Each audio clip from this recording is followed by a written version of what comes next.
اعوذ باللہ من الشیطان الرجیم بسم اللہ الرحمن الرحیم وَإِذَا ضَرَبْتُمْ فِي الْأَرْضِ فَلَيْسَ عَلَيْكُمْ جُنَاحٌ أَن تَقْصُرُوا مِنَ الصَّلَاةِ صدق اللہ العظیم۔ اب یہ پھر کچھ شریعت کے احکام آ رہے ہیں، گویا کہ خطاب کا رخ پھر اب مسلمانوں کی طرف، اہل ایمان کی طرف۔ شریعت کے احکام، عبادات سے متعلق تفاصیل۔ اور اے مسلمانوں، جب تم زمین میں سفر کرو تو کوئی حرج نہیں ہے تم پر، کوئی گناہ نہیں ہے کہ تم کچھ کم کر لیا کرو نماز میں۔ ان خفتم ان یفتنکم الذین کفروا، اگر تمہیں اندیشہ ہو کہ تم کو نقصان پہنچائیں گے کافر۔ ان الکافرین کانوا لکم عدوا مبینا، یقیناً یہ کافر تمہارے کھلے دشمن ہیں۔ یہ ہے قصر صلاۃ، لیکن صلاۃ الخوف کی حالت میں، جنگ کی حالت میں قصر کا حکم۔ اور اس میں بھی خاص طور پر جو صورتحال تھی کہ جب حضور کے ساتھ ہوتے تھے تو اب اگر شکل یہ ہوتی کہ آدھا آدھا لشکر علیحدہ علیحدہ نماز پڑھے اور پھر حضور ایک کے ساتھ نماز پڑھے تو دوسروں کو محرومی کا احساس ہوتا۔ لہذا آپ دیکھیے کہ ایک بہت عمدہ تدبیر بتائی گئی۔ فَإِذَا كُنْتَ فِيهِمْ، تو اے نبی جب آپ بھی ان کے اندر موجود ہوں، فَأَقَمْتَ لَهُمُ الصَّلَاةَ، اور آپ نے ان کے لیے نماز کھڑی کر دی ہو، فَلْتَقُمْ طَائِفَةٌ مِّنْهُمْ مَعَكَ، تو ان میں سے ایک گروہ کو تو کھڑے ہونا چاہیے آپ کے ساتھ، وَلْيَأْخُذُوا أَسْلِحَتَهُمْ، اور جو دوسرے ہیں وہ اپنا اسلحہ لے کر چاق و چوبند رہیں۔ فَإِذَا سَجَدُوا فَلْيَكُونُوا مِنْ وَرَائِكُمْ، تاکہ جب تم سجدہ کرو، جو حضور کے ساتھ نماز پڑھ رہے سجدے میں جائیں تو وہ دوسرا گروہ جو ہے جو نماز میں شریک نہیں ہے وہ ان کی حفاظت کرے، کھڑے رہے ان کے پیچھے۔ وَلْتَأْتِ طَائِفَةٌ أُخْرَىٰ، اب اس کے بعد ہوتا کیا تھا کہ حضور نے ایک رکعت نماز پڑھا دی اور آپ بیٹھے رہے، دوسری رکعت کے لیے اٹھے نہیں، دوسری رکعت مسلمانوں نے خود ادا کر لی۔ اب جب انہوں نے سلام پھیر دیا چلے گئے تو جو پہلے جو تھے جو اس وقت تک شریک نہیں ہوئے تھے وہ حضور کے پیچھے آ گئے۔ اب حضور نے ایک رکعت اور پڑھی تو ان کی ایک رکعت حضور کے پیچھے ہو گئی، اس کے بعد حضور نے ایک رکعت کے بعد سلام پھیر دیا، انہوں نے پھر ایک رکعت اور ادا کر لی، اس طریقے سے کہ کوئی بھی حضور کی امامت کے شرف سے اور فضل سے محروم نہ رہے۔ فَإِذَا سَجَدُوا فَلْيَكُونُوا مِنْ وَرَائِكُمْ وَلْتَأْتِ طَائِفَةٌ أُخْرَىٰ فَلْيُصَلُّوا مَعَكَ،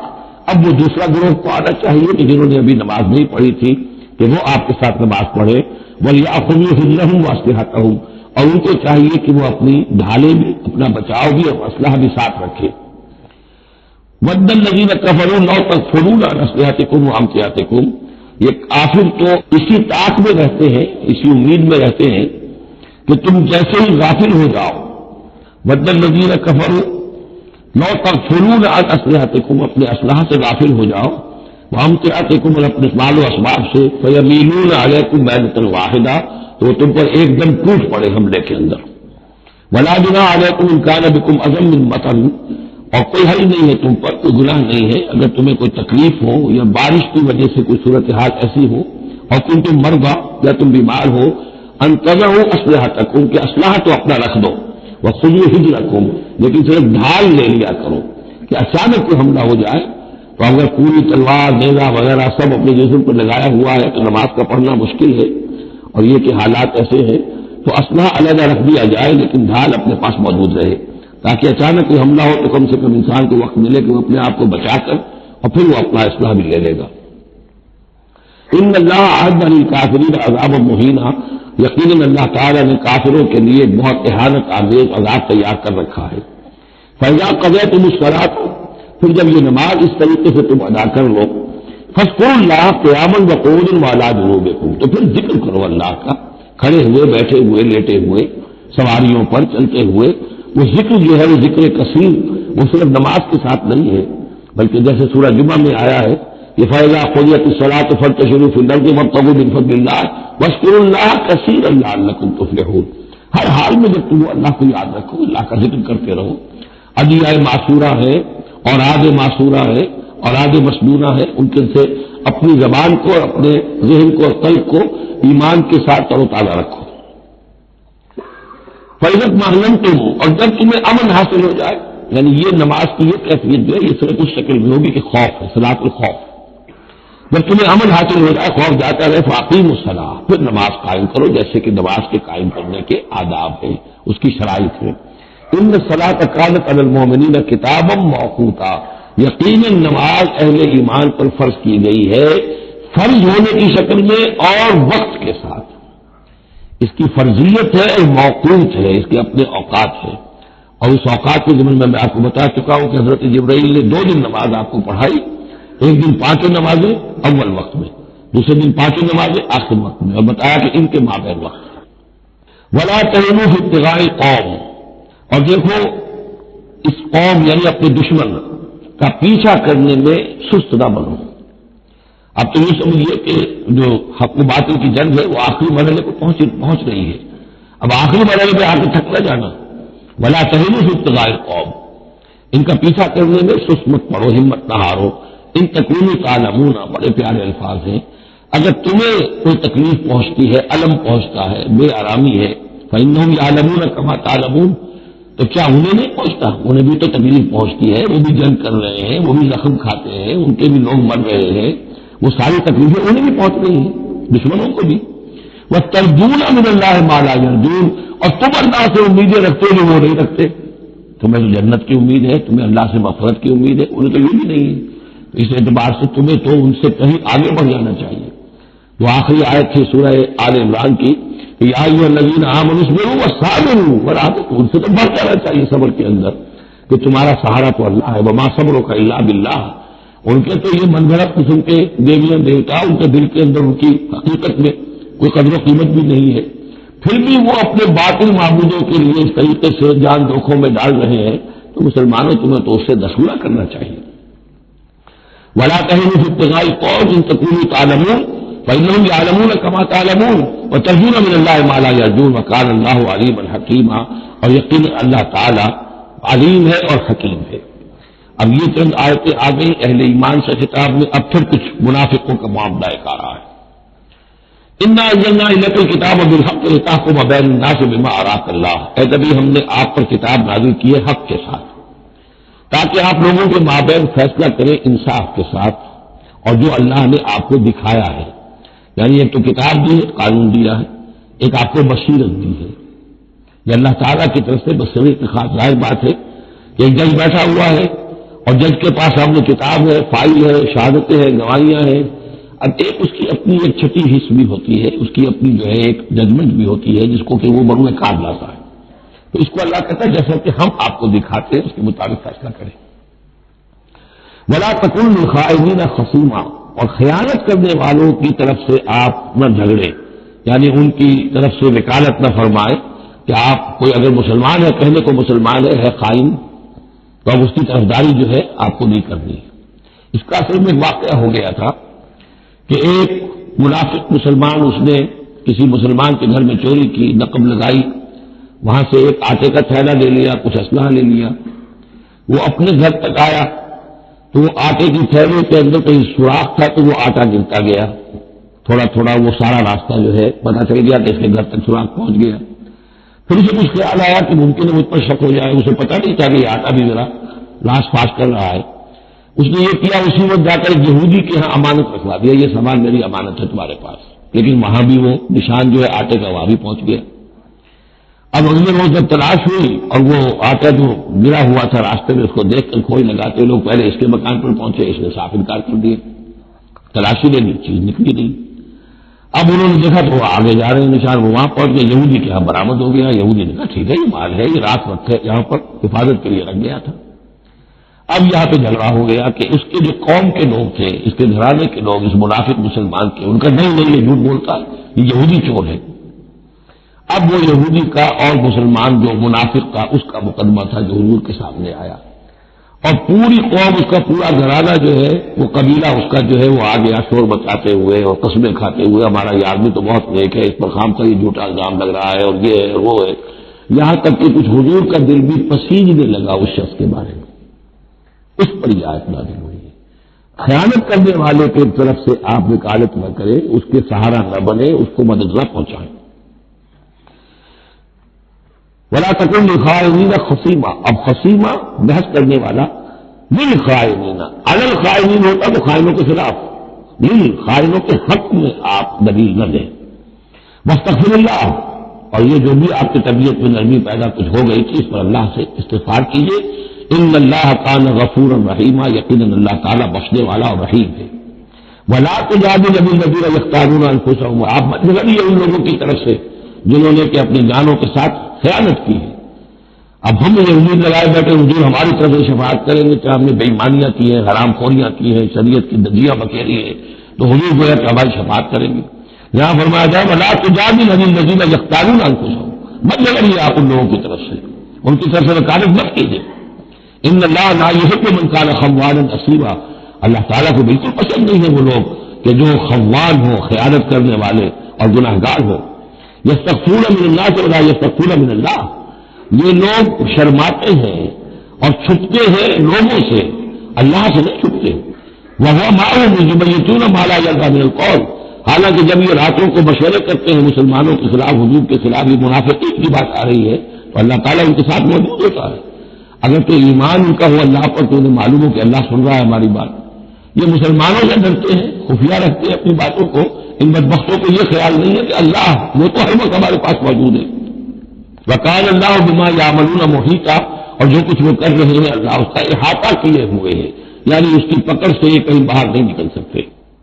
ہاں انتم ہؤلاء جادلتم عنہم فی الحیات الدنیا، اب یہاں تو اشارہ ہو رہا ہے وہ جو منافق مسلمان تھا چور، اس کے جو گھرانے والے لوگ تھے کہ اے لوگوں تم نے دنیا کی زندگی میں تو ان کی طرف سے جھگڑا کر لیا، یہاں تک کہ حضور کو بھی بچلانے کی حد تک تم پہنچ گئے. وَمَن يُجَادِلُ اللَّهَ يَوْمَ الْقِيَامَةِ، قیامت کے دن کون مجادلہ کرے گا اللہ سے. یہاں تم چھڑا بھی لو، حضور کو بھی فرض کیجیے. حضور نے فرمایا، یہ حدیث موجود ہے کہ میرے سامنے کوئی مقدمہ پیش ہوتا ہے تو کوئی ایک فریق زیادہ چرب زبان ہوتا ہے، اپنی بات کو پیش کرتا ہے اور میرے ہاں سے وہ غلط فیصلہ لے جاتا ہے. فرض کیجیے زمین کا کوئی ٹکڑا تھا اور میں نے غلط ڈگری اس کے حق میں دے دی، تو وہ سمجھ لے کہ چاہے میری عدالت سے ڈگری لے کر گیا ہے لیکن وہ جہنم کا ٹکڑا لے کر گیا ہے، زمین کا ٹکڑا لے کر نہیں گیا. یہ تو معاملات ہیں کہ جو بھی عدل ہو رہا ہے، فیصلہ ہو رہا ہے، اس میں جو بھی کیسز ہیں، جو بھی گواہیاں ہو رہی ہیں، اس کے مطابق فیصلہ کر رہے ہیں. اب ہر وقت تو اللہ تعالیٰ کی طرف سے حضور صلی اللہ علیہ وسلم کے لیے ہر مرحلے پر تو نہیں تھا، جہاں اللہ محسوس کرتا تھا آپ کو متنبع فرما دیتا تھا.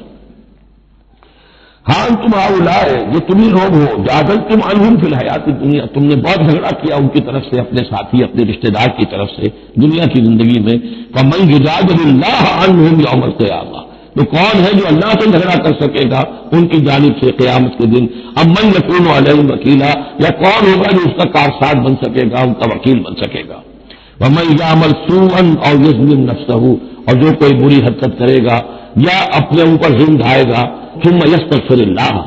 اور پھر اللہ سے استغفار کرے گا، یجد اللہ غفور الرحیم، وہ اللہ کو پائے گا غفور الرحیم. سیدھی روش سے غلطی ہو گئی، خطا ہو گئی، مان لو، یہ دنیاوی سزا ہے وہ بھگت لو، اللہ سے استغفار کرو، آخرت کی سزا سے چھٹکارا مل جائے. اب اس سے بھی آگے ہے معاملہ. وَمَن يَكْسِبْ إِثْمًا فَإِنَّمَا يَكْسِبُهُ عَلَىٰ نَفْسِهِ، جو کوئی بھی کوئی گناہ کماتا ہے وہ اپنی جان پر وبال دیتا ہے. وَكَانَ اللَّهُ عَلِيمًا حَكِيمًا، اللہ تعالیٰ علیم اور حکیم ہے. وَمَن يَكْسِبْ خَطِيئَةً أَوْ إِثْمًا ثُمَّ يَرْمِ بِهِ بَرِيئًا، اور یہ معاملہ تو بہت بڑھ کر ہے کہ کسی نے کوئی گناہ کمایا، کوئی خطا کی، کوئی غلطی کی، کوئی جرم کیا، پھر اس کی تہمت لگا دی ایسے شخص پر جو بری ہے. یہودی تو بری تھا، اس کو سزا دلوانے کے لیے سب تم گئے. تو ثم یرم بہ بریئا، جو بری ہے اس سے اس کا کوئی تعلق نہیں، اس کا اس میں کوئی گناہ میں حصہ نہیں. فقد احتمل بہتانا واثما مبینا، تو اس نے تو اپنے سر پر بہت بڑا طوفان اور بہت کھلا گناہ کا بوجھ لے لیا ہے. ولولا فضل اللہ علیک، اب یہ حضور سے خطاب ہو رہا ہے کہ اس معاملے میں اگر اللہ تعالیٰ نے بروقت آپ کو مطلع نہ کر دیا ہوتا، ولولا فضل اللہ علیک ورحمتہ لہمت طائفۃ منہم ان یضلوک، تو ان میں سے ایک گروہ ان منافقین میں سے وہ تو اس کے اوپر تل گیا تھا کہ آپ کو گمراہ کر دے، یعنی آپ سے غلط فیصلہ کروا لے، عدالت محمدی سے ظلم ہو جائے، اور وہ جو اصل میں مجرم نہیں تھا، بے گناہ جو یہودی، اس کو پکڑ لیا جائے.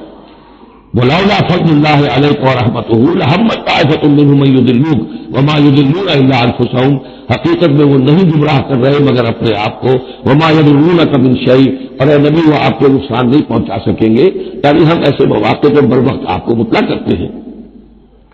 وانزل اللہ علیکم الکتاب والحکمہ، اور اللہ نے آپ پر کتاب نازل کی ہے اور حکمت نازل کی ہے، وعلمک ما لم تکن تعلم، اور وہ ساری باتیں آپ کو سکھائی ہیں جو آپ نہیں جانتے تھے، وکان فضل اللہ علیک عظیما، اور یقیناً اللہ کا فضل آپ پر بہت بڑا ہے۔ لا خیر فی کثیر من نجواہم، اب یہ پورے منافقین تھے، یہ اپنے نجوا کرتے تھے، علیحدہ بیٹھ کے گفتگو کرنا، سرگوشیاں کرنا، اور طرح طرح کے نجوا ہوتے تھے،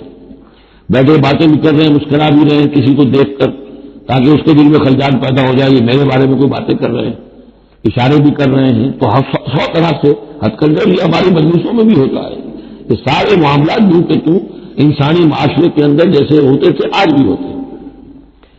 لا خیر فی کثیر من نجواہم، یہ جو نجوا کرتے ہیں، سرگوشیاں کرتے ہیں، ان میں سے اکثر میں تو خیر نہیں ہے۔ الا من امر بصدقۃ، ہاں ایک بات ہو سکتی ہے،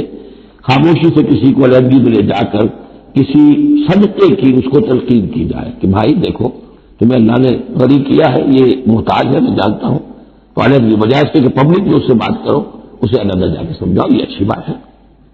اور معروف یا کسی اور نیکی کا حکم دے، اور اصلاح بین الناس، یا لوگوں کے معاملات کو درست کرنے کے لیے دو بھائی جھگڑ پڑے ہیں تو کرنا پڑتا ہے یہ کہ ایک سے جا کر بات سنیے، پھر اس کی بات جو ہے اس کو اچھی شکل میں پیش کیجیے دوسرے بھائی کے پاس کہ آپ کو مغالطہ ہوا، انہوں نے یہ بات یوں نہیں کہی تھی، یوں کہی تھی۔ اس طریقے سے جو بھی کوئی ہو رہا ہو علیحدہ علیحدہ خفیہ گفتگو، اس میں کوئی حل نہیں ہے۔ من یفعل ذلک ابتغاء مرضات اللہ ہے، جو شخص اس طرح کا نجوا کرے گا، اس طرح کی سرگوشی کرے گا اللہ تعالیٰ کی رضاجوئی کے لیے، فسوف نؤتیہ اجرا عظیما، ان کو تو ہم دیں گے بہت بڑا اجر۔ ومن یشاقق الرسول، اور جو رسول کی مخالفت پر تلا ہوا ہے، یہ نجوا کر رہا ہے مخالفت میں، سازشیں، سرگوشیاں، بھڑکا رہا لوگوں کو، دیکھو جی یہ کر دیا، یہ کر دیا، اپنے لوگوں کے لیے یہ کر دیا۔ غزوہ حنین میں ہوا، غزوہ حنین میں چونکہ بہت سے مسلمان وہ تھے مکے کے جو اسی وقت ایمان لائے تھے فتح مکہ کے بعد، بہت شریک تھے وہ اس جنگ کے اندر حنین میں، مال غنیمت میں حضور نے ان کی دلجوئی کے لیے، جسے تعلیف قلب کہتے ہیں، زیادہ مال دے دیا، اس پر لوگوں نے شور مچا دیا۔ دیکھو جی جب کڑے وقت تھے، مشکل وقت تھے تو ہم، اب جب یہ اچھا وقت آیا ہے تو اپنے رشتے دار یاد آ گئے۔ مکے والے ظاہر بات ہے رشتے دار تو تھے، بات تو غلط نہیں ہے، قبیلہ تھا قریش کا۔ یہ 100 طرح کی باتیں جو آج ہوتی ہیں وہی ہوتی تھی ہمیشہ، یہ انسان کی فطرت جو ہے اس میں کوئی تغیر و تبدل نہیں ہوا ہے۔ ومن یشاقق الرسول من بعد ما تبین له الهدى، اور جو رسول کی مخالفت پر تل گیا اس کے بعد کہ اس پر ہدایت واضح ہو چکی، وَيَتَّبِعْ غَيْرَ سَبِيلِ الْمُؤْمِنِينَ، اور وہ اہل ایمان کے راستے کے سوا کوئی راستہ اختیار کرے، نُوَلِّهِ مَا تَوَلَّىٰ، ہم بھی اسی کی طرف اس کا رخ کر دیتے ہیں جو رخ اس نے اختیار کر لیا ہو، وَنُصْلِهِ جہنم، اور ہم اسے پہنچائیں گے جہنم میں، وَسَاءَتْ مَصِيرًا، اور وہ بہت بری جگہ ہے جانے کی اور لوٹنے کی۔ یہ آج بڑی اہم اس اعتبار سے کہ امام شافعی رحمۃ اللہ علیہ یہ کہتے ہیں کہ میں نے اجماع کا جو معاملہ ہے قرآن مجید سے تلاش کرنے کی کوشش کی اور مجھے نہیں ملا۔ یعنی اللہ کے اطاعت یہ تو ٹھیک ہے، جو قرآن میں آیا ہے وہ قانون کا ایک سورس ہے، حضور کا فرمان، حضور کی سنت سورس ہے، اسی طرح اجتہاد وہ بھی سمجھ میں آ گیا، یہ اجماع کس کا نام ہے، قرآن میں کہیں ذکر نہیں آیا۔ تو کہتے ہیں کہ میں نے 300 مرتبہ پورا قرآن پڑھا شروع سے آخر تک، صرف اس ایک مسئلے کو سامنے رکھ کر کہ مجھے اجماع کے لیے کوئی دلیل قرآن سے ملے، تب اس آیت پر آ کر 301ویں مرتبہ پھر نگاہ جمی، وَيَتَّبِعْ غَيْرَ سَبِيلِ الْمُؤْمِنِينَ، یعنی گویا کہ اہل ایمان کا جو راستہ ہے جس پر اجماع ہو گیا اہل ایمان کا، یہ خود اپنی جگہ ایک بہت بڑی شان ہے، اس لیے کہ حضور نے فرمایا میری امت ضلالت پر کبھی جمع نہیں ہوگی۔ تو جن چیز پر اجماع ہو جائے وہ گویا کہ وہ خود اپنی جگہ پر اس کو ایک حیثیت حاصل ہو جاتی ہے، اوتھینٹسٹی۔ ان اللہ لا یغفر ان یشرک بہ، دوبارہ پھر وہ آیت آ گئی، اللہ تعالیٰ ہرگز نہیں بخشے گا اسے کہ اس کے ساتھ شرک کیا جائے، ویغفر ما دون ذلک، اور بخش دے گا اس کے سوا جو کچھ ہے اس سے کم تر ہے، لمن یشاء، جس کو چاہے گا، یہ بھی کوئی فری لائسنس نہیں۔ ومن یشرک باللہ فقد ضل ضلالا بعیدا، اور جو شرک کرتا ہے اللہ کے ساتھ تو وہ تو پھر گمراہ ہو گیا اور گمراہی میں بھی بہت دور نکل گیا۔ ان یدعون من دونہ الا اناثا، اب یہاں گویا کہ پہلی مرتبہ آپ دیکھ رہے ہیں کہ وہ مشرکین مکہ کی بات بھی ہو رہی ہے، نہیں پکار رہی اللہ کے سوا مگر مؤنث کو، عورتوں کو، اس لیے کہ ان کی دیویاں جو ہے لات، عزا، منات، لات الہ کی مؤنث ہے، لات، لا اور لات، اور عزا العزیز کا مؤنث ہے، العزیز العزا منات، یہ سب جو ہے فیمینن نیمز ہے۔ یدعون من دونہ الا اناثا، نہیں پکار رہے وہ مگر یہ فیمیل ڈیٹیز کو، وہی یدعون الا شیطانا مریدا، اور نہیں پکار رہے یہ مگر در حقیقت شیطان کو پکار رہے، لات کا کوئی وجود نہیں، منات کا کوئی وجود نہیں، شیطان ضرور ہے جو ان کی پکار سن رہا ہے۔ لعنہ اللہ، اللہ نے اس پر لعنت فرما دی ہے، وقال، اور اس نے بھی یہ کہا ہے، لا تخذن من عبادک نصیبا مفروضا، ہے اللہ میں تیرے بندوں میں سے ایک تو مقرر حصہ تو لے کر ہی چھوڑوں گا، مجھ کو تو اپنے ساتھ جہنم میں پہنچاؤں گا، ہم تو ڈوبے ہیں صنم، ان کو بھی لے ڈوبیں گے، ان کو بھی ہم نے چھوڑنا نہیں ہے۔ لعنہ اللہ وقال لا تخذن من عبادک نصیبا مفروضا ولأضلنهم، میں تو لازماً ان کو بہکاؤں گا، وَلَأُمَنِّيَنَّهُمْ، ان کے دلوں میں بڑی امیدوں کی چراغ روشن کروں گا، بڑے برائٹ کیریئرز ہیں، اس میں بڑی بڑی تمنائیں ہیں، آرزویں ہیں، لگے رہو اسی کام کے اندر، پھر امانیہ ہے، اللہ بخشی دے گا، اللہ، ہم تو اللہ کے رسول کے امتی ہیں، ہمیں خوف کس بات کا ہے، ہم تو اللہ کے بیٹے ہیں، اس کے بڑے چہیتے ہیں، ہمیں کس کا خوف ہے۔ اور پھر یہ کہ امیدیں بڑی بڑی طول عمل جس کو کہتے ہیں، دنیا کے لمبے لمبے منصوبے، وَلَأُضِلَّنَّهُمْ وَلَأُمَنِّيَنَّهُمْ وَلَآمُرَنَّهُمْ، اور میں انہیں حکم دوں گا، فَلَيُبَتِّكُنَّ آذَانَ الْأَنْعَامِ، پھر میرے حکم سے یہ چوپایوں کے کان چیر دیں گے۔ وہ میں بتا چکا ہوں سورہ انعام میں یہ باتیں ساری آئیں گی، فلاں کے نام پر ایک اونٹ کو اس کے کان چیر کر جو ہے آزاد کر دیا، اب اسے کوئی چھیڑ نہیں سکتا، اس کا گوشت نہیں کھایا جا سکتا، اس پر سواری نہیں ہو سکتی، فلاں مجھ کے یا فلاں نیتی کے نام پر اس کو جو ہے چھوڑ دیا گیا ہے۔ وَلَآمُرَنَّهُمْ، اور میں پھر انہیں حکم دوں گا، فَلَا يُغَيِّرُنَّ خَلْقَ اللَّهِ، وہ اللہ کے خلق میں تبدیلی کریں گے۔ اب جو کچھ آپ دیکھ رہے ہیں کہ مردوں میں عورتوں کے سے انداز، عورتوں میں مردوں کے سے انداز اختیار کرنا، یہ سارا جو کچھ ہو رہا ہے اور اب جو ہو رہا ہے وہ تو یہ سمجھیے جینیٹکس جو ہے، اور اس میں اللہ کی تخلیق میں اب انسان اس جگہ پہنچ گیا ہے کہ وہ اپنا اختیار استعمال کر رہا ہے۔ اللہ کی تخلیق، اس کی اسپیشیز بنائی ہوئی، اس کی جینز، اب انسان جو ہے اس کے ذریعے سے وہ سارا معاملہ جو آج پہنچا ہوا ہے بڑے ایک عجیب حد تک پہنچ گیا ہے کہ اللہ کی بنائی ہوئی چیزوں کے اندر تغیر و تبدل کیا جائے۔ وَمَن يَتَّخِذِ الشَّيْطَانَ وَلِيًّا مِن دُونِ اللَّهِ فَقَدْ خَسِرَ خُسْرَانًا مُبِينًا، اور جس شخص نے بھی اللہ کو چھوڑ کر شیطان کو اپنا ولی بنا لیا، فَقَدْ خَسِرَ خُسْرَانًا مُبِينًا، تو وہ تو بہت کھلے خسارے میں اور تباہی میں مبتلا ہو گیا۔ یعدہم ویمنیہم، وہ ان سے وعدے بھی کرتا ہے، انہیں امیدیں بھی دلاتا ہے، شیطان جس کو ہم کہتے ہیں سبز باغ دکھاتا ہے۔ وما یعدہم الشیطان الا غرورا، اور نہیں وعدہ کرتا اسے شیطان مگر دھوکے کا، وہ اپنے کسی وعدے کو پورا نہیں کر سکتا۔ اولئک مأواہم جہنم، یہ وہ لوگ ہیں جن کا ٹھکانہ جہنم ہے، ولا یجدون عنہا محیصا، اور پھر وہ وہاں سے فرار کی کوئی جگہ نہیں پائیں گے، وہاں سے بھاگنے کا کوئی راستہ نہیں پائیں گے۔ والذین آمنوا، وہی سائملٹینیس کنٹراسٹ، اب دوسری طرف اہل ایمان کی شان کیا ہوگی؟ والذین آمنوا وعملوا الصالحات، جو لوگ ایمان لائے اور نیک عمل کرے، سندخلہم جنات تجری من تحتہا الانہار، انہیں ہم عنقریب داخل کریں گے باغات میں جن کے نیچے نہریں بہتی ہوں گی، خالدین فیہا ابدا، جس میں وہ ہمیشہ ہمیشہ رہیں گے۔ وعد اللہ حقا، اللہ کا یہ وعدہ حق ہے، درست ہے، سچ ہے۔ ومن اصدق من اللہ قیلا، اور اللہ سے بڑھ کر کس کی بات سچی اور زیادہ ہو سکتی ہے؟ کون ہو سکتا ہے اپنے قول میں زیادہ سچا اللہ سے؟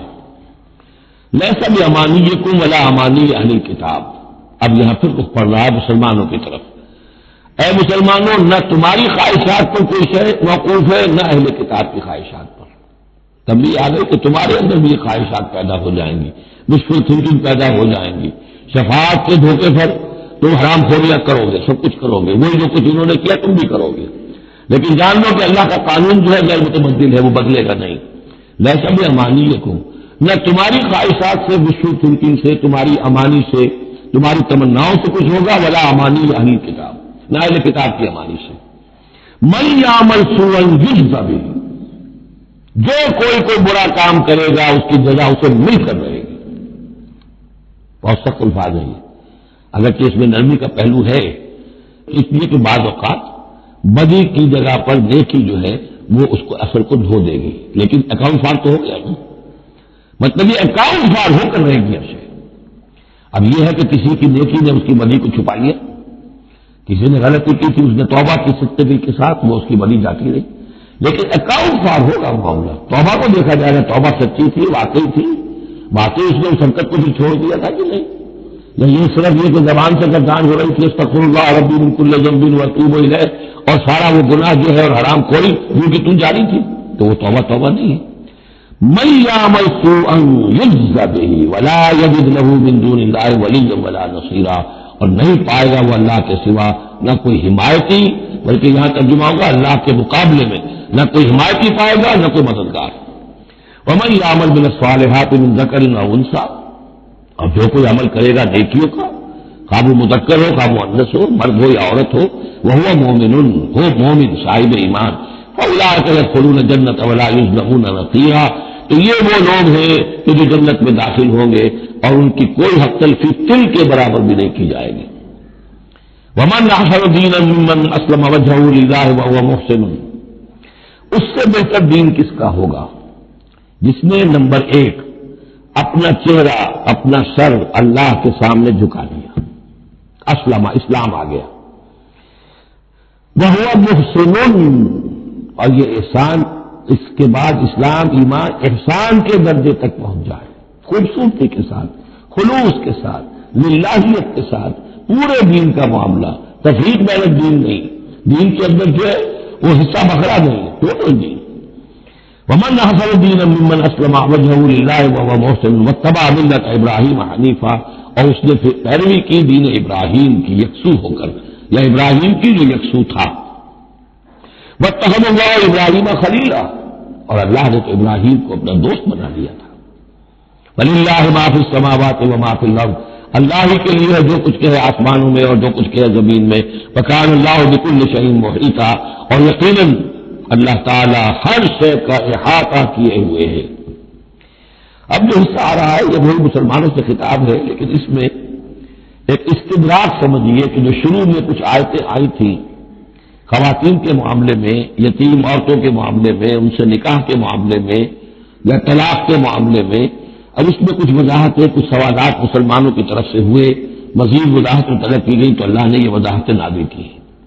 اور یہاں پر ساتھ یہ فرما دیا وَيَسْتَفْتُونَكَ فِي النِّسَاءِ، اے نبی یہ آپ سے عورتوں کے بارے میں سوال کر رہے ہیں، بات پوری طرح ان پر کھلی نہیں ہے، واضح نہیں ہوئی ہے. قُلِ اللَّهُ يُفْتِيكُمْ فِيهِنَّ، ٹھیک ہے کہہ دیجیے اے نبی ان سے اللہ تمہیں فتویٰ دیتا ہے، بتاتا ہے، وضاحت کرتا ہے ان کے بارے میں. وَمَا يُتْلَىٰ عَلَيْكُمْ فِي الْكِتَابِ مِن يَتَامَى النِّسَاءِ، اب وہ آیت نمبر 3 کے اندر بات واضح ہو گئی، قرآن نے ثابت کر دیا کہ وہاں جو کہا تھا کہ وَإِنْ خِفْتُمْ أَلَّا تُقْسِطُوا فِي الْيَتَامَى، تو یتامى النساء مراد تھے وہاں پر، کہ اگر تمہیں اندیشہ یہ ہو کہ یتیم لڑکیوں سے شادی کرو گے تو ان کے ساتھ انصاف نہیں کر سکو گے، اس لیے کہ ان کی طرف سے یہ ہے نہیں جو ان کے حقوق کا پاسدار ہو اور تم سے کوئی بات پوچھ کر سکے ان کی طرف سے، تو پھر ان سے شادی مت کرو، بلکہ تم اور جو عورتیں ہیں شادی اگر کرنی ہے ایک سے زائد تو ما طاب لکم من النساء مثنی وثلاث ورباع، شادی کرو.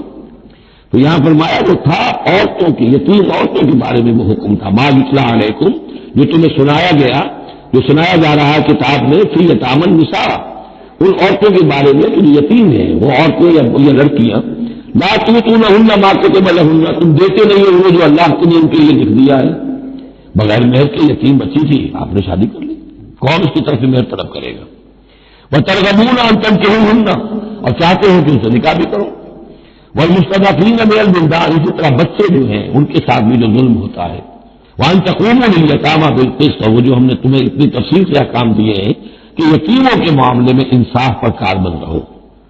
وما تفعلوا من خير فإن الله كان به عليما، اور جو خیر بھی تم کرو گے اللہ اس سے واقف ہے، تمہاری نیتوں کو جانتا ہے. تو وہ احکام ہے، بنیادی ہدایات دے دی گئی ہیں، اور اس میں اس سے اضافی سے جو ہے وہ یہ ہے کہ تمہاری نیت صاف ہونی چاہیے. واللہ یعلم المفسد من المصلح، اللہ جانتا ہے کہ کون حقیقت میں شرارتی ہے اور کون جو ہے اس کی نیت صحیح ہے. وَإِنِ امْرَأَةٌ خَافَتْ مِنْ بَعْلِهَا نُشُوزًا، اب دیکھیے ایک نشوز عورت کے لیے آیا تھا کہ اگر واللاتی تخافون نشوزہن، وہ عورتیں، وہ بیویاں کہ جو سرکشی کر رہی ہیں، حکم نہیں مان رہی ہیں، تابع داری نہیں کر رہی ہیں، زدہ پر اڑی ہوئی ہیں، ان کے بارے میں تو آ چکا تھا شروع میں. اب یہاں عورتوں پر بھی تو ہو سکتا ہے کہ مرد ظلم کر رہا ہے، مرد جو ہے وہ ان کا حقوق ادا نہیں کر رہا ہے، شوہر جو ہے وہ اپنی قوامیت جو ہے اس کو غلط طریقے پہ استعمال کر رہا ہے، روک ڈالتا ہے، دھونس دیتا ہے، یا اور بری طریقے سے ستاتا ہے، تنگ کرتا ہے، تنگ کر کے وہ مہر معاف کرواتا ہے یا کچھ اور، اگر ذرا اس کے والدین اچھے کھاتے پیتے ہیں لاؤ اپنے والدین کے گھر سے، یہ ساری گندگیاں جو ہمارے معاشرے میں ہوتی ہیں اور عورتیں بیچاری اس میں پستی ہیں، اور وہ جو کچی کے دو پاٹوں کے مابین وَإِنْ امْرَأَةٌ خَافَتْ مِنْ بَعْلِهَا نُشُوزًا، اور اگر کسی عورت کو اپنے شوہر سے اندیشہ ہو جائے کہ وہ زیادتی کرے گا، وہ زیادتی کر رہا ہے اور وہ اس کے حقوق ادا نہیں کر رہا، اور اعراضاً، یا اب وہ اس کی طرف میلان ہی نہیں رکھتا، اب وہ گویا کہ بیوی ہے ہی نہیں، اس کی طرف کوئی میلان نہیں، کوئی نئی شادی رچائی ہے اور سارا جو ہے توجہ جو ہے وہ نئی نویلی دلہن کی طرف ہے، اور اعراضاً جی بن گیا تو توجہ ہٹ گئی، فلا جناح علیہما، تو ان دونوں پر کوئی الزام نہیں ہوگا، ان یصلحا بینہما صلحا، کہ وہ آپس میں بیٹھ کر صلح کر لے، صلح سے مراد یہاں پر اپنا معاملہ طے کر کے اور عورت خلا کر لے،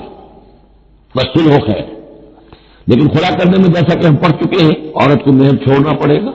لیا تھا تو کچھ واپس کرنا پڑے گا، وہ صلح خیر، صلح اچھی ہے، وہ اعذرت الانفس الشح، البتہ جو انسانی نفس ہے اسے لالچ جو ہے اس پر مسلط رہتا ہے، مرد چاہے گا میرا پورا مہر واپس کرو، عورت چاہے گی کہ مجھے کچھ بھی واپس نہ کرنا پڑے، وَإِن تُحْسِنُوا، یہ آ چکا ہے سورہ بقرہ کے اندر، یہ مضامین آ چکے ہیں، وَإِن تُحْسِنُوا، اگر تم نیکی کرو، تم مرد ہو، تم مردانگی کا ثبوت دو، اس معاملے کے اندر نرمی کرو، ان کا حق جو ہے زیادہ رکھو،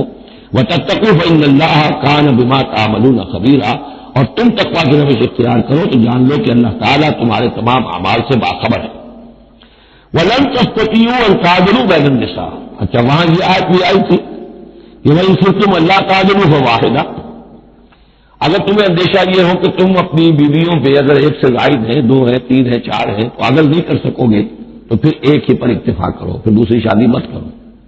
تمہیں اطمینان ہے، تمہیں اپنے اوپر یہ اعتماد ہے کہ تم یہ عدل کر سکتے ہو تب دوسری شادی کرو، ورنہ نہیں۔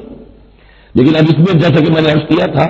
کہ کچھ چیزیں تو ہوتی ہیں گنتی کی، ناپ تول کی، اس میں تو عدل ہو سکتا ہے، لیکن ایک قلبی میلان جو ہے اس کے اندر تو ظاہر بات انسان کے اختیار میں نہیں ہے۔ حضور صلی اللہ علیہ وسلم نے اپنی تمام ازواج کے لیے ہر چیز گن گن کر، یعنی باریاں بھی مقرر تھیں آپ کی شب باشی کی، دن میں بھی اب آپ ایک چکر لگاتے تھے عصر اور مغرب کے درمیان، تو تھوڑی تھوڑی دیر ہر اپنی زوجہ محترمہ کے پاس ٹھہرتے تھے، کہیں تھوڑی دیر بھی زیادہ ہو جاتی تھی کھڑبڑی بچ جاتی تھی، آج وہاں کیوں ٹھہر گئے، آج زینب کے پاس زیادہ وقت کیوں لگ گیا، آج فلاں کیا ہو گیا، وہاں شہد دیا گیا تھا وہ شہد پی رہے تھے تو اس وجہ سے دیر لگ گئی، تو حضور سے جب کہا گیا اشارے کنارے سے آپ نے قسم کھا لی اچھا میں آئندہ کبھی شہد نہیں پیوں گا، اللہ تعالیٰ نے ٹوک دیا حضور یہ کیوں آپ قسم کھا رہے ہیں، لما تحرم ما احل اللہ لک تبتغی مرضات ازواجک۔ یہ چیزیں جو ہوتی ہیں انسانی معاشرے میں بہرحال بہت بہتر معاملہ تھا، بہت بہتر تھا حضور کے ازواج مطہرات کا آپس میں، لیکن یہ کہ بالکل ظاہر بات ہے کہ کچھ نہ کچھ تو شوق ناپا جو ہوتا ہے اس کے کوئی نہ کوئی اثرات تو ہوتے ہیں، یہ عورت کی فطرت ہے، اس کے اندر اختیار بھی نہیں ہے۔ تو یہ چیزیں جو ہے فرمایا کہ اگر تم ولن تستطیعوا ان تعدلوا بین النساء، تمہارے لیے ممکن ہی نہیں ہے کہ تم عورتوں کے مابین انصاف کر سکو، مراد کیا ہے قلبی میدان، یہ حدیث کے اندر واضح ہو گیا، اور حضور فرمایا کرتے تھے کہ اللہ جو بھی چیزیں ہیں میں نے اس میں پورا پورا عدل کیا ہے، باقی جہاں تک میرے دل کا میلان کا تعلق ہے مجھے امید ہے تو مجھ سے مواخذہ نہیں کرے گا، یہ ہے ظاہر بات ہے۔ لیکن اگر تم چاہو بھی تو تم عدل نہیں کر سکتے، وَلَن تَسْتَطِيعُوا أَن تَعْدِلُوا بَيْنَ النِّسَاءِ وَلَوْ حَرَصْتُمْ، چاہے تم کتنے حریص ہو اس کے نہیں کر سکتے، فَلَا تَمِيلُوا كُلَّ الْمَيْلِ، تو ایسا نہ ہو کہ ایک کی طرف پورے کے پورے جھک جاؤ، میلان میل کل المیل، ایک ہی کی طرف پورا میلان ہو جائے، فَتَذَرُوهَا كَالْمُعَلَّقَةِ، کہ دوسری بیوی معلق ہو کر رہ جائے، اب نہ وہ شوہر والی ہے اور نہ آزاد ہے، اس سے کوئی تعلق ہی نہیں۔ وَإِن تُصْلِحُوا وَتَتَّقُوا، اگر تم اصلاح کر لو اور تقویٰ کی روش اختیار کرو، فَإِنَّ اللَّهَ كَانَ غَفُورًا رَحِيمًا، تو اللہ تعالیٰ بھی غفور الرحیم ہے۔ وَإِن يَتَفَرَّقَا، اب یہ بہت اہم موضوع ہے کہ ہمارے ہاں طلاق کے بارے میں جو یہ مشہور ہو گیا صحیح ہے، ان ابغض الحلال عند اللہ الطلاق، حلال چیزوں میں سب سے زیادہ اللہ کو ناپسند جو ہے وہ طلاق ہے، لیکن اسے کفر کے درجے تک پہنچایا ہوا ہے، لڑائی چل رہی ہے، جھگڑا چل رہا ہے، مزاجوں میں موافقت نہیں ہے، ایک دوسرے کو کوس رہے ہیں، دن رات کا جھگڑا ہے، طلاق نہیں ہے، یہ احمقانہ طرز عمل ہے، بالکل احمقانہ، شریعت کی منشا کے بالکل خلاف۔ یہاں آپ دیکھیں کہ ایک طرح کی ترغیب ہے طلاق کی، ترغیب. وہی یتفرقا، اب اگر وہ متفرق ہو جائیں، علیحدہ ہو جائیں، سیپریشن جو آپ استعمال کرتے ہیں، سیپریٹ ہو جائیں، یغنی اللہ کلا من سعتہ، اللہ دونوں کو اپنی کشادگی کشائش سے غنی کر دے گا. ہو سکتا ہے اس عورت کو بھی کوئی بہتر رشتہ مل جائے کہ جو اس سے اس کے ساتھ مزاجی موافقت رکھنے والا ہو،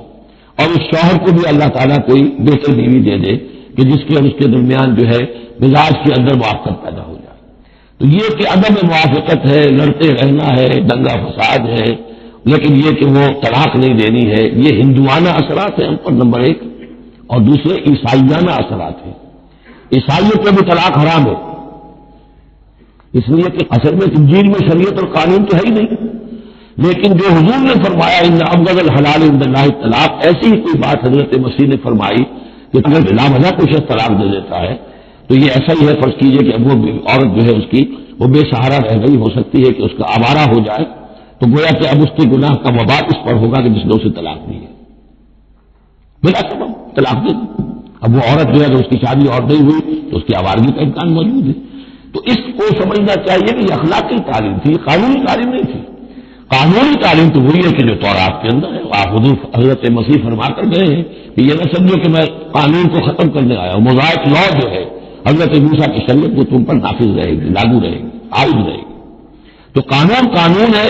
اور اس کے ساتھ اخلاق کی تعلیم ہوتی ہے. اس کو انہوں نے قانون بنا دیا، نتیجہ یہ ہوا جب تک بیوی کے اوپر آپ بدکرداری کا الزام ثابت نہ کر جائیں طلاق نہیں دے سکتے. لہٰذا وہ 100 طریقے کر کے پہلے اسے بدکردار بناتے ہیں اور پھر اس کا ثبوت لیتے ہیں تب جان چھڑاتے ہیں، ورنہ جان چھوڑ نہیں سکتی. تو یہ سارا کا سارا معاملہ جو ہے شریعت کے اندر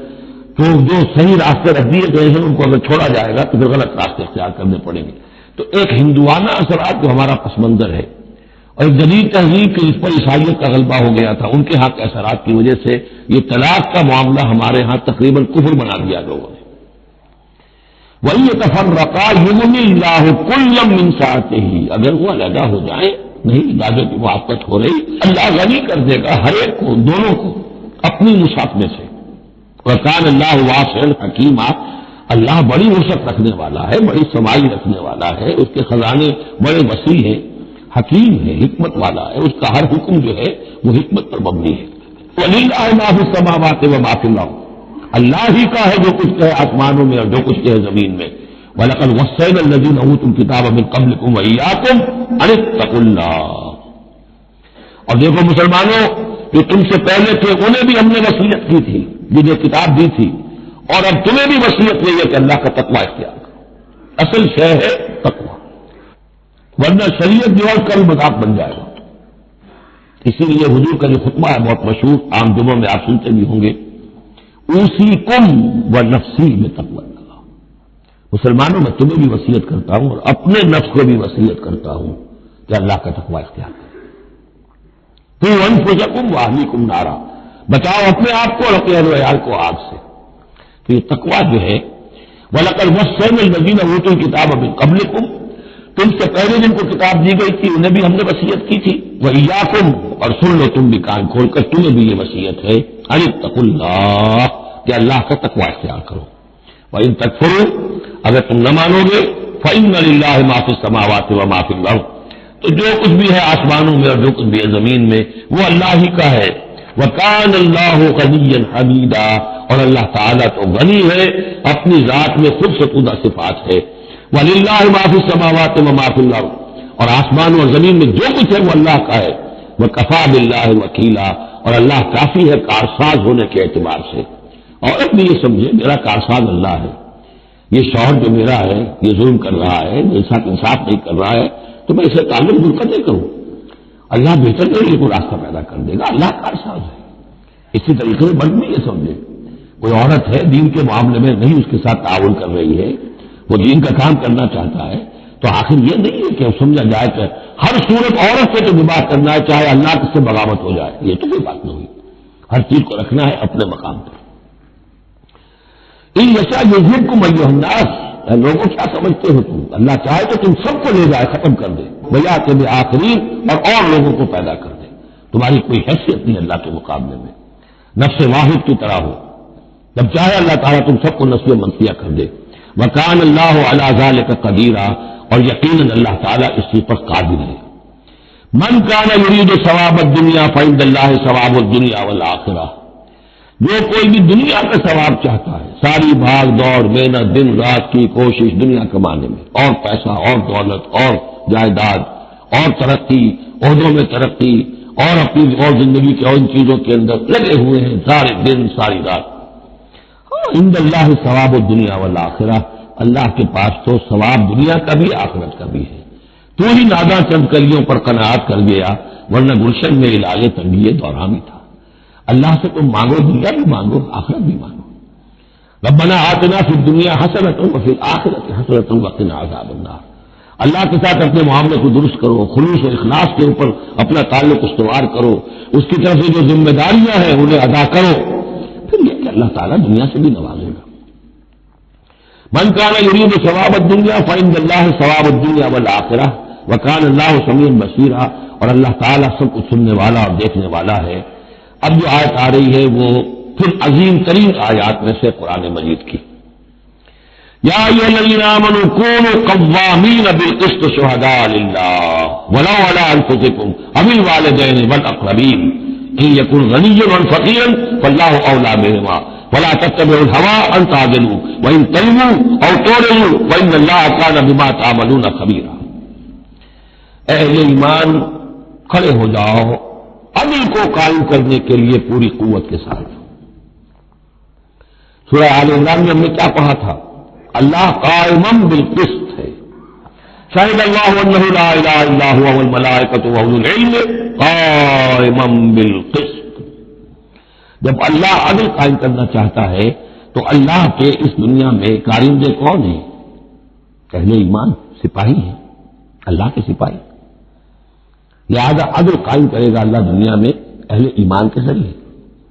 اللہ دین کا غلبہ چاہتا ہے لیکن اہل ایمان کو جانیں دینی ہوگی، کوششیں کرنی ہوگی، اصرار کرنا ہوگا، قربانیاں دینی ہوگی، تب دین غالب ہوگا.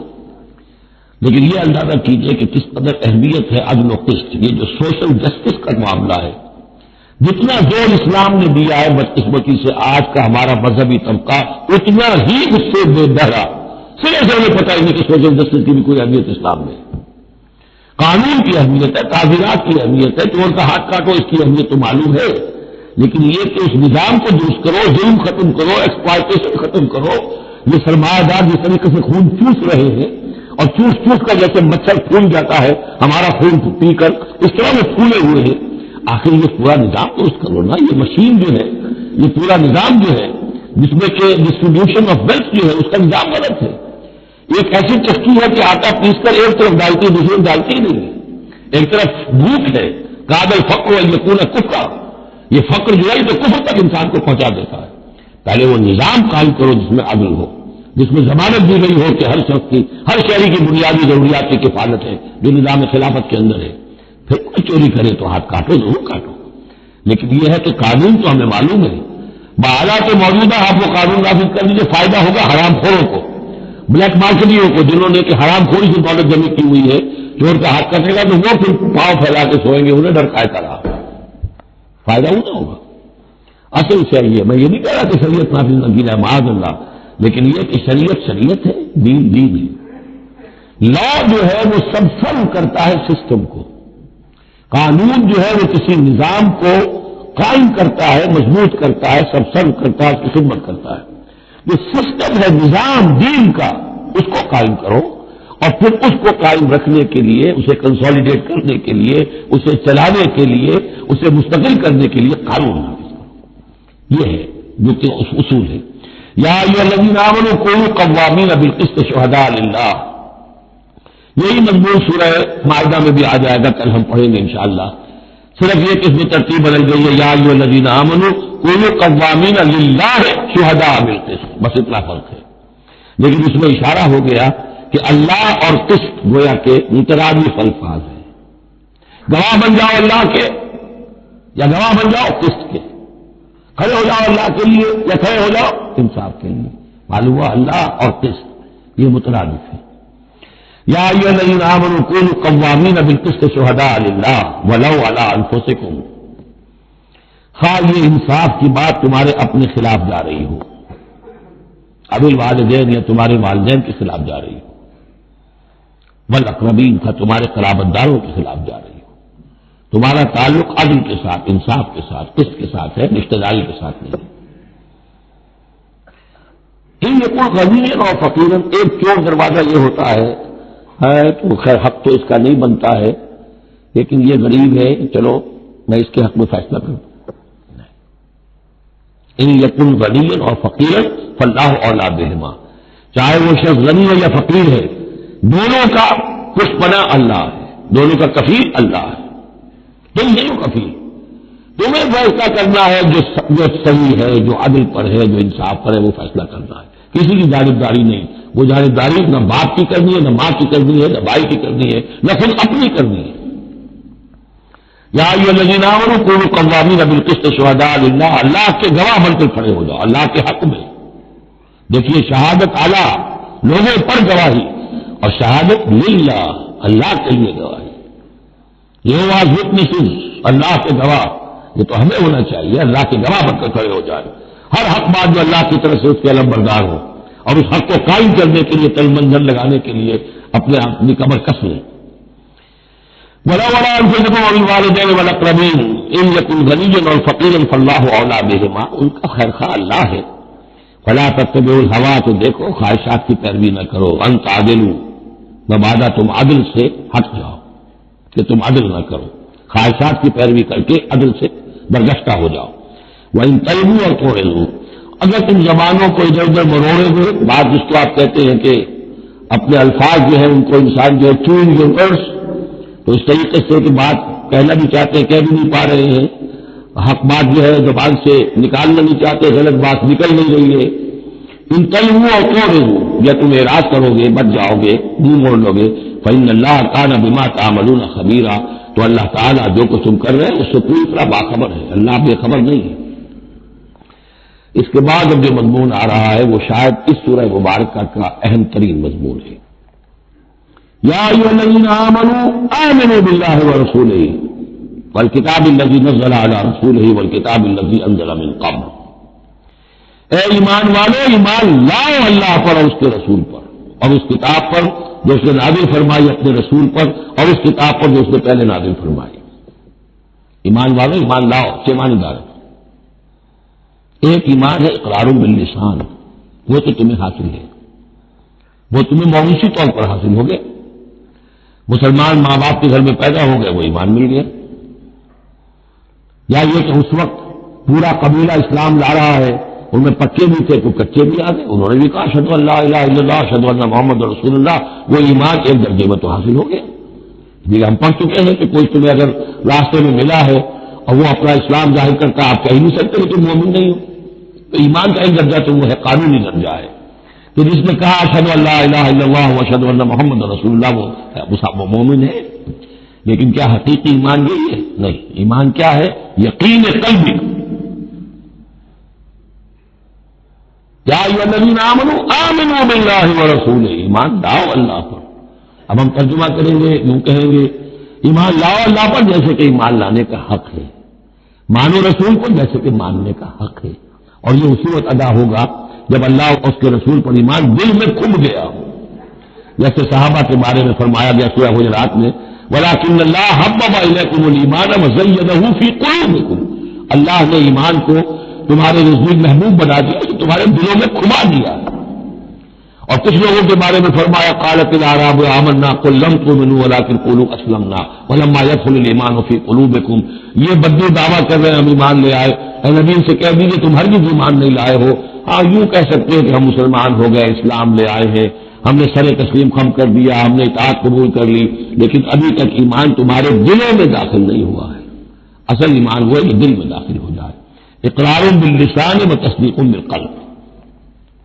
لیکن یہاں بھی اصل میں جو ہے روح سخن کن کی طرف ہو رہا ہے؟ منافقین کی طرف ہو رہا ہے۔ وہ ایمان تو لائے تھے لیکن وہ ایمان نہیں تھا۔ یا ایھا الذین آمنوا آمنوا باللہ ورسولہ والکتاب الذی نزل علی رسولہ، قرآن کے لیے لفظ نزل،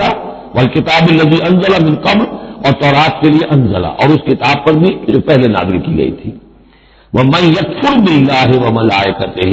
جو کوئی کفر کرے گا اللہ کا اور اس کے فرشتوں کا، وَكُتُبِهِ اور اس کی کتابوں کا، وَرُسُلِهِ اور اس کے رسولوں کا، وَالْيَوْمِ الْآخِرِ اور قیامت کے دن کا، فَقَدْ ضَلَّ ضَلَالًا بَعِيدًا، تو وہ تو گمراہ ہو گیا اور گمراہی میں بہت دور نکل گیا۔ یہ آیتیں سب کی سب بہت ہی اہم ہیں اور بڑی گہری ہیں۔ ان الذین آمنوا ثم کفروا ثم آمنوا ثم کفروا ثم ازدادوا کفرا لم یکن اللہ لیغفر لهم ولا لیہدیہم سبیلا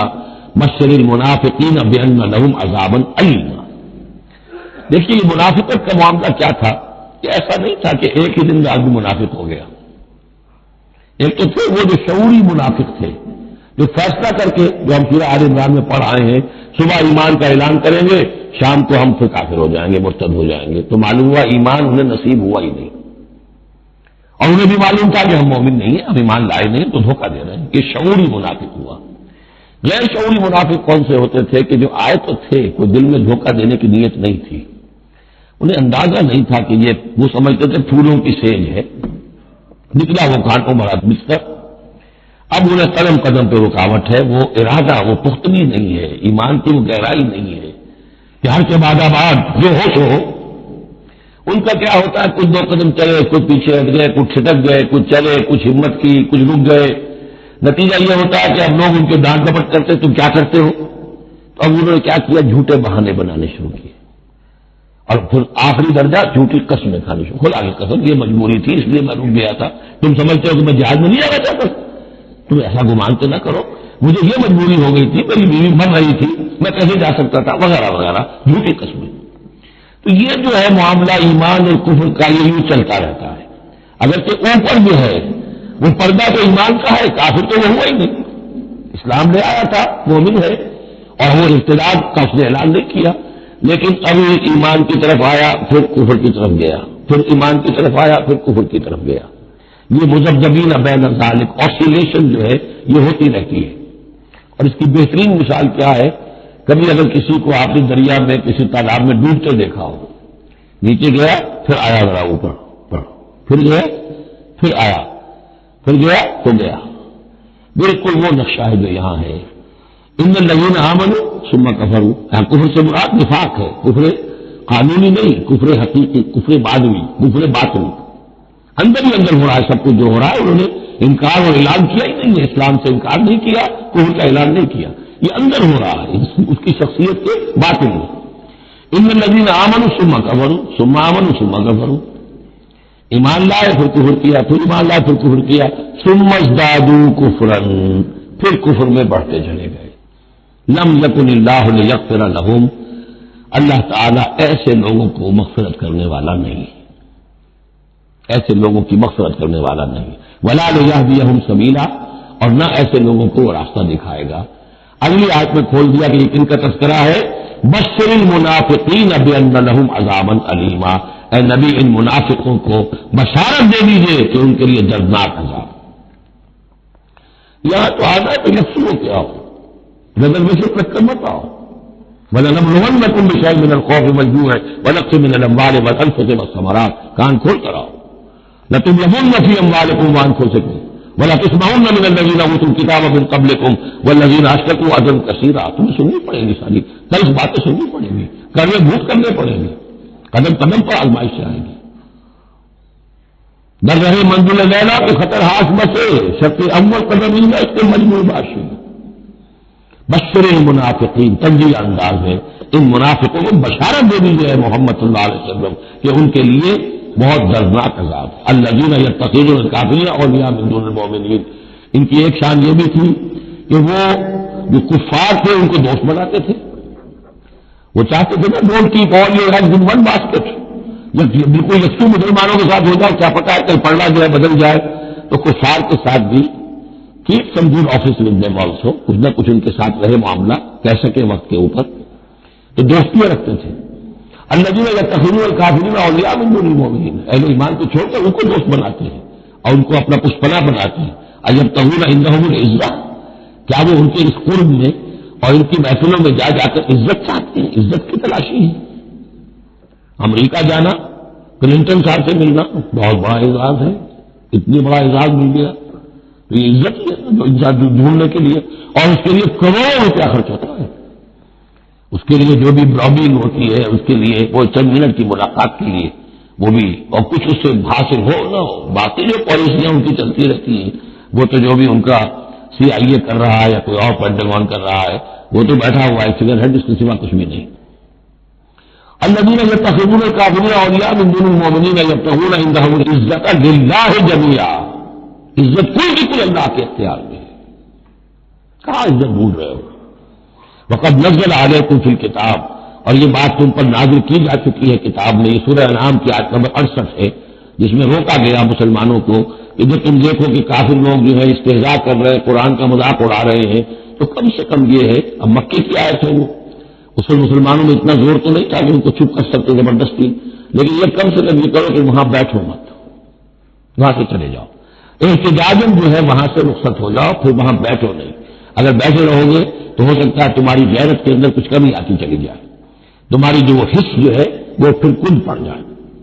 تو اسی کا حوالہ دیا جا رہا ہے، وقد نزل علیکم، اللہ اتار چکا ہے تم پر فی الکتاب، اسی کتاب میں قرآن میں، ان اذا سمعتم آیات اللہ یکفر بہا، جب تم سنو کہ اللہ کی آیات کا کفر کیا جا رہا ہے، وہ یستہزأ بہا، اور ان کا مذاق اڑایا جا رہا ہے، فلا تقعدوا معهم، تو ان کے ساتھ مت بیٹھو، حتی یخوضوا فی حدیث غیرہ، یہاں تک کہ پھر وہ کسی اور بات میں لگ جائے، پھر دوبارہ آ جاؤ، کوئی حرج نہیں، کوئی اور بات ہے، اس لیے دوبارہ ان کو کوئی تبلیغ کرنی ہے، ان سے گفتگو کرنی ہے، تعلق منقطع نہیں کرنا، لیکن جب وہ یہ حرکت کر رہے تب ان کے قریب مت بیٹھو۔ انکم اذا مثلہم، اگر تم بھی بیٹھے رہو گے اس وقت اسی حالت میں ان کے ساتھ تو پھر تم بھی ان جیسے ہو جاؤ گے۔ ان اللہ جامع المنافقین والکافرین فی جہنم جمیعا، یقیناً اللہ تعالیٰ جمع کر کے رہے گا منافقوں کو بھی اور کافروں کو بھی جہنم میں، سب کو۔ الذین یتربصون بکم،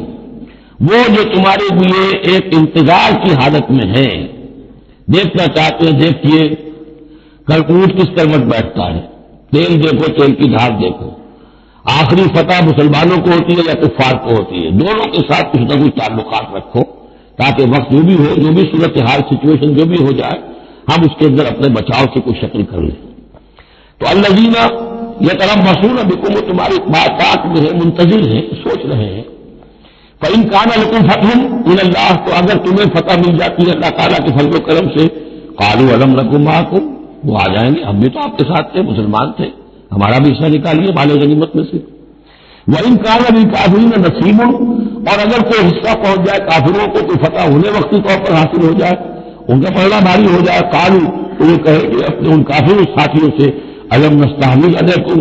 کیا ہم نے آپ کا گھیراؤ نہیں کر لیا، کیا ہم نے آپ کو بچایا ہوا تھا کہ یہ مسلمان جو ہیں ہم تو اوٹ بنے ہوئے تھے، اصل میں آپ سمجھتے ہیں مسلمانوں کے ساتھ ہو کر ہم جنگ کر کے آئے تھے، نہیں، ہم اس لیے آئے تھے کہ مسلمانوں کے حملوں سے آپ کو بچائیں۔ الم نستحوذ علیکم ونمنعکم من المؤمنین، انہوں نے بچایا ہے آپ کو مسلمانوں سے۔ فاللہ یحکم بینکم یوم القیامہ، تو اللہ ہی فیصلہ کرے گا تمہارے مابین قیامت کے دن۔ ولن یجعل اللہ للکافرین علی المؤمنین سبیلا، اور اللہ تعالیٰ کافروں کو اہل ایمان کے مقابلے میں راہیاب نہیں کرے گا۔ ان المنافقین یخادعون اللہ وهو خادعهم،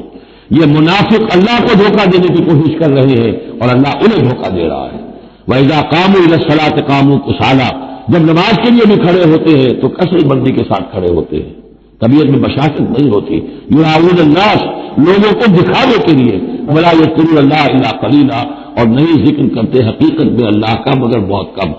بارک اللہ لی ولکم فی القرآن العظیم ونفعنی وإیاکم بالآیات والذکر الحکیم۔